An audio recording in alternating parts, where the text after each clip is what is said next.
کیا رمضان میں مرنے والے کی کوئی زائد فضیلت ہے؟ کیا اس سے حساب و کتاب نہیں ہوتا؟ محمد اویس انڈیا سے۔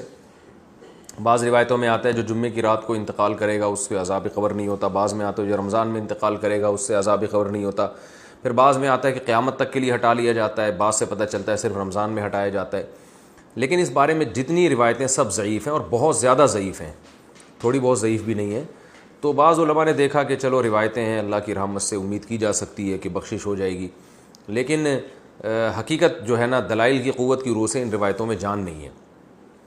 تو اس لیے جو ہے وہ اللہ تو کی رحمت سے تو دیکھیں کچھ بھی امید لگائی جا سکتی ہے، لیکن اگر ہم اللہ کی طرف منسوب کر کے کہیں اللہ کی طرف یقینی طور پر تو اسی بات کی نسبت کی جائے گی جو اللہ کے رسول نے کہی ہے، اور جو اللہ کے رسول سے ہم تک صحیح سند کے ساتھ پہنچی ہے اس بات کی نسبت تو کی جائے گی۔ اس کے علاوہ نسبت کرنے میں جو ہے نا میری رائے تو یہ کہ احتیاط سے کام لینا چاہیے۔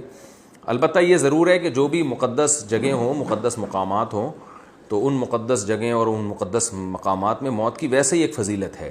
تو جمعے کا دن اور جمعے کی رات بھی مقدس، اور رمضان بھی مقدس ہے، اور روزے کی حالت میں موت پر صحیح حدیث ہے کہ روزے کی حالت میں جس کی موت واقع ہوگی جنت میں داخل ہوگا، اس پر مسند احمد کی صحیح روایت موجود ہے۔ تو اور رمضان میں اگر کوئی کسی کی موت واقع ہوتی ہے تو ہم اللہ کی رحمت سے امید کر سکتے ہیں کہ اس پر رحمت زیادہ ہوگی، جیسے مدینہ میں موت ہے، مکہ میں موت ہے، یا جنت البقیع میں دفن ہونا، یہ سب فضیلت والی چیزیں تو اللہ کی رحمت سے امید کی جا سکتی ہے۔ لیکن یاد رکھیں تمام احادیث کو اور قرآن کی آیات کو جمع کر کے فیصلہ کیا جاتا ہے۔ اگر ہم قرآن کی بہت ساری آیتوں کو اور احادیث کو سامنے رکھتے ہیں تو اصل بخشش کا مدار عمل پر ہے، کسی خاص ٹائم پہ مرنا یا کسی خاص حالت میں مرنا اس پر اصل مدار نہیں ہے۔ اس کی وجہ سے اللہ کی رحمت آ سکتی ہے، صغیرہ گناہ معاف ہو سکتے ہیں، کبیرہ گناہوں کے لیے قرآن میں اور احادیث میں جگہ جگہ یہی مضمون ہے کہ ان کے لیے توبہ ضروری ہے۔ یہ اس لیے کہہ رہا ہوں کہ بعض دفعہ لوگ کوئی بہت بڑا کھلے عام گناہ گار ہوتا ہے، کھلے عام بدماشی کر رہا ہوتا ہے، ظلم کر رہا ہوتا ہے، رمضان میں مر جاتا ہے تو ہم اس کو جنت میں پہنچا دیتے ہیں۔ اس سے کیا ہوتا ہے؟ لوگوں میں بدعملی پیدا ہوتی ہے، اور قرآن کی ان آیتوں کا انکار لازم آتا ہے جس میں اللہ نے فرمایا کہ وَذَرُوا ظَاهِرَ الْإِثْمِ وَبَاطِنَا، ظاہری گناہ بھی چھوڑو، چھپے ہوئے گناہ بھی چھوڑو۔ ان الذین یکسبون الاثم، جو لوگ گناہ کماتے ہیں، سیجزون، عن قریب ان کو بدلہ دیا جائے گا۔ تو اللہ نے یہ نہیں کہا جو گناہ کماتے ہیں ان کو سزا ملے گی بشرطے کہ وہ شوال میں فوت ہوں یا رمضان میں نہ ہوں، ایسا کچھ نہیں ہے۔ اصل قانون یہی ہے۔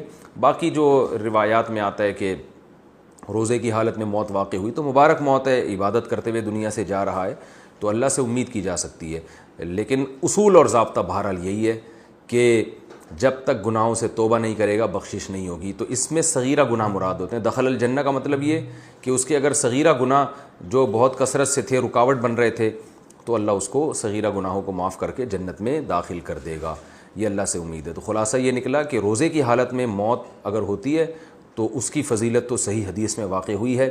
خاص رمضان میں موت واقع ہونا یا جمعے کی رات کو موت واقع ہونا، اس کی فضیلت کسی صحیح حدیث میں نہیں ہے، نہ لیلۃ القدر میں موت کی فضیلت کسی صحیح حدیث میں ہے۔